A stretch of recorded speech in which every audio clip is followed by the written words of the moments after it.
Hey everyone, welcome back to Abhi. This is the second and the final part of our football cinematic scene tutorial of two-part series. In the previous part, we built the entire core setup of this scene, including the goalpost, ball physics, cloth-based net, a striker with goalkeeper animation, and the football stadium environment. In this final part, we are going to take that base scene and turn it into a full cinematic render. We will be adding background character walking and running, trees and environment detail, props for realism, atmospheric fog, cinematic lighting, depth of field, camera animation, and the final compositing. So let's continue right where we left off.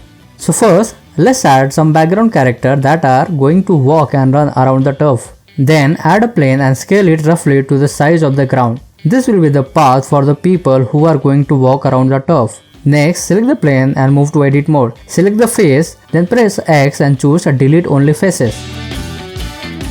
After that, right click and choose convert to curve.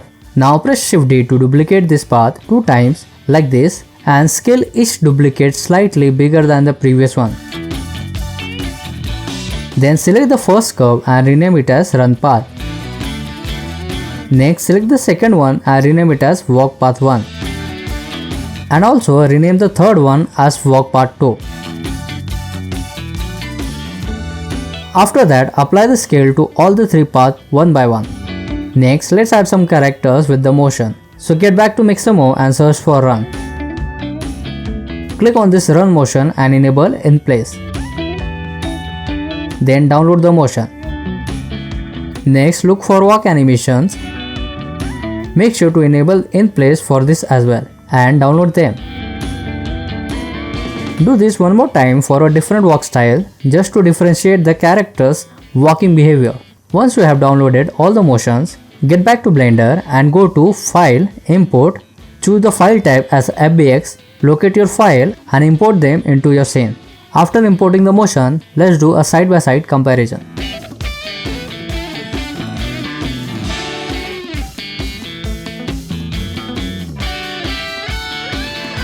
I'm going to select the middle character and scale it slightly down on Z-axis like this to make it look a little shorter in height. Then select the right character and scale it slightly upward on Z-axis to make it look taller in height.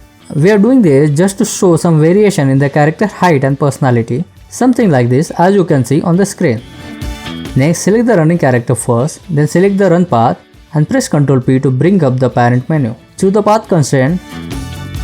Then select the armature and position it properly on the path.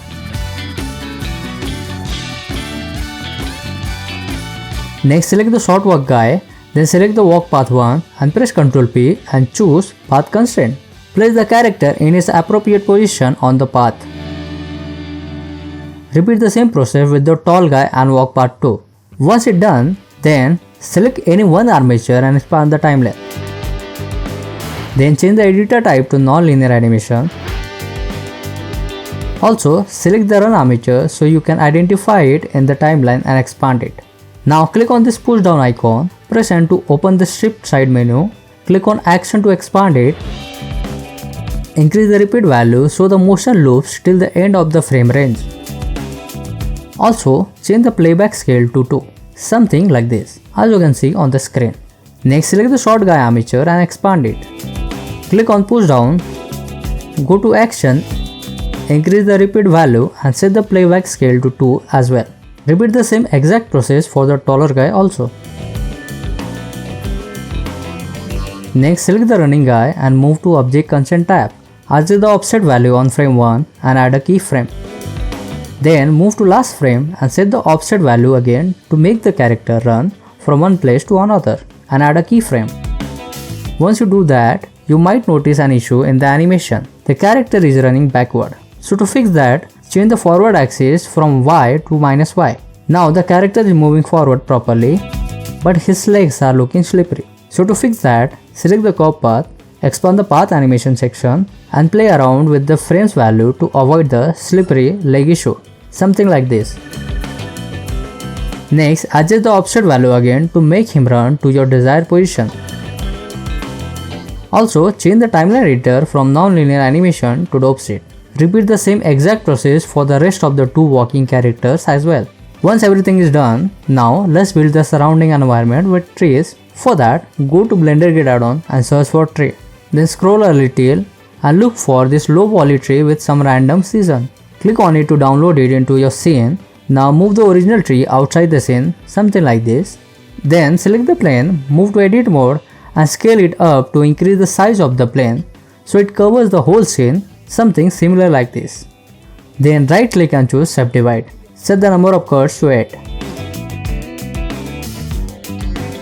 If necessary, press Ctrl R to add a loop cuts like this to properly cover the ground from all the sides. Now select the ground area faces like this and press Ctrl G to assign the vertices to a new group.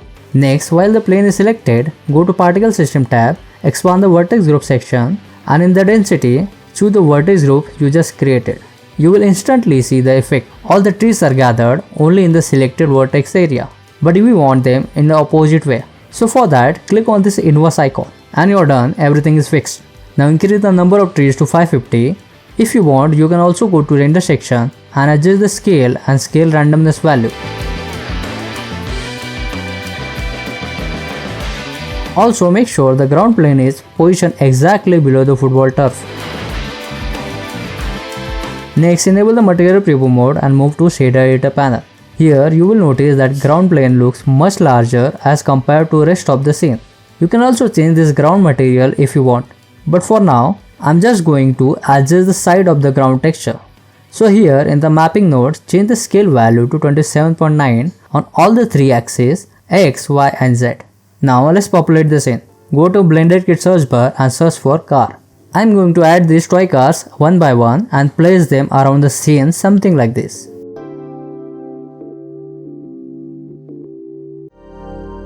Then add a scooter also, or you can add a bike if you want. It's completely up to you whatever you want to place inside your scene. After that, I'm going to search for bench. Choose any bench you like and place it into your scene. Rotate it if required. Then duplicate the bench a few times and place them around the turf.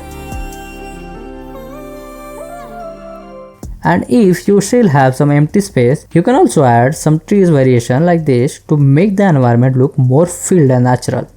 Next, I feel like adding more people activity into the scene. So for that, let's add a mat into the scene here.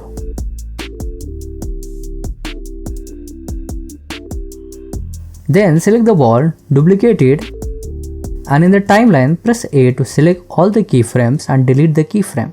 After that, press Alt D to link duplicate the ball a few times and scatter this ball on the ground surface, something like this.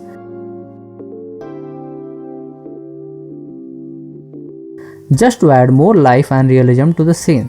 Now set the viewport to your desired angle, press Shift A and add a camera. Then press Ctrl Alt 0 to snap the camera to the current view. Now lock the camera view using this icon and adjust the camera position to capture your desired angle properly. Then go to camera properties and set the focal length value to 27. Next, go to render output properties, enable render region and also enable crop render region. Also set the frame rate to 30 fps and that's it. This is the scene we have built so far. Next, let's add some atmospheric fog. So press Shift A, add a plane, move to edit mode and scale it up so it covers the whole scene. Place it properly in the center of the scene and press E to extrude it upward, something like this. Then go to Object Data Properties and expand the viewport display. Change the display as option to wire. By doing this, it makes it easier to see the scene properly. Now go to Blender search bar and click on Filter by HDRI. Search for Forest Clearing. I'm going to select this HDRI with 1024 resolution and click on OK to apply it into the scene. Next, go to camera view by pressing 0 and enable render view mode. You might notice that we are unable to see anything other than a black screen. So to fix that, go to shader editor panel, select the atmospheric plane and click on new to add a new material. Then delete the principal BHDF node. Add a principal volume node and connect its volume output to the volume input of the material output node. Now set the density value to 0.002. If you want, you can change the emission color as you like. Set the emission shade value to 0.001. Also click on this drop down button here and change the compositor to camera. Also for my scene, I would like to keep the emission color to white. After that, click on camera, go to camera properties and enable depth of field. I will choose the focus object as soccer ball. Then set the f-stop value as you like. I will suggest set it between 0.8 to 1.2. Next, go back to our default layout and enable blenderabhi mode again with the compositor set to camera. Now move to compositor editor panel, go to render menu and click on render image. Then go to render properties, click on light path, set the max bounces value like this. Total equals to 6, diffuse equals to 2, glossy equals to 2, transmission equals to 4, volume equals to 0, transparent equals to 6. We are adjusting this max bounce value to reduce the render time. Next, hit the function key F12 to check the render time. After that, I am going to reduce the max sample value from 256 to 128. Then render the image again. Once it is rendered, from the drop down menu, choose the render result. Now you can see the final render image. Next, let's move to Compositing node 3. Make some room to add more nodes in the compositor. Add an exposure node and set the exposure value to 0.1. Then add a gamma node and set the gamma value to 1.1. After that, add a color balance node. Change the mode from lift gamma gain to offset power slope. Now set the values. Power equals to 1.2. Slope equals to 0.8. Also change the slope color to a slight green color using this hex code. Next, search for RGB curves node and adjust the curve graph something like this. Well, one thing I will be honest, I have no clue about the proper color grading and all that technical stuff, but I usually go with what I feel looks good. Now press Shift A in the compositor and search for brightness contrast node. Set the brightness value to 1. After that, add a glare node, set the glare type to fog glow, change the quality to high and set the threshold equals to 0.010, size equals to 0.650, strength equals to 0.850. Then add a vignette node, set the factor equals to 0.750 and feather equals to 0.825. Make some room for one more node just before the vignette node. Add a lens distortion node. Set the distortion value to -0.010 and dispersion value to 0.010.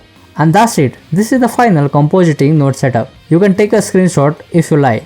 Once done, go to render properties, expand the color management, set the view to AGX and the look to base contrast. Now I have moved ahead and added a few cameras. Each camera is set to capture the desired angle with either zoom in or zoom out camera animation. Each camera is also bound to a particular frame in the timeline to switch between cameras automatically, as you can see on the screen. It is quite easy to bind cameras in the timeline. Just select any camera, make sure it is active and press Ctrl B in the timeline to bind it. I have already made a short tutorial explaining how to switch between multiple cameras in the timeline, so make sure to watch that as well. I have also added those people sitting on the mat, as you can see for yourself using the same method from Mixamo animations. And I think we are done. Our complete scene is all set up and ready to render. So I guess that's it guys for this video. We have successfully built a complete football cinematic scene in Blender, from goalpost and ball physics to the cloth based net, animated characters, environment, fog, lighting, camera work and final compositing. Everything you see here was created step by step using mostly free tools and add-ons. You can now experiment with different camera angles, slow motion shot, lighting, modes or even a cheering crowd to push this scene even further. Also, if you want guys to deep dive into this file and learn how I have made this scene step by step, you can get this file from my Gumroad page. The file link is provided in the video description, so make sure to check out. And if you follow along and made your own versions of this scene, feel free to tag me on Instagram. I will be happy to see what you guys came up with. I really hope you enjoy building this entire cinematic football scene along with me and that you pick up some useful technique for your own projects. Thanks for watching and I will see you in the next video.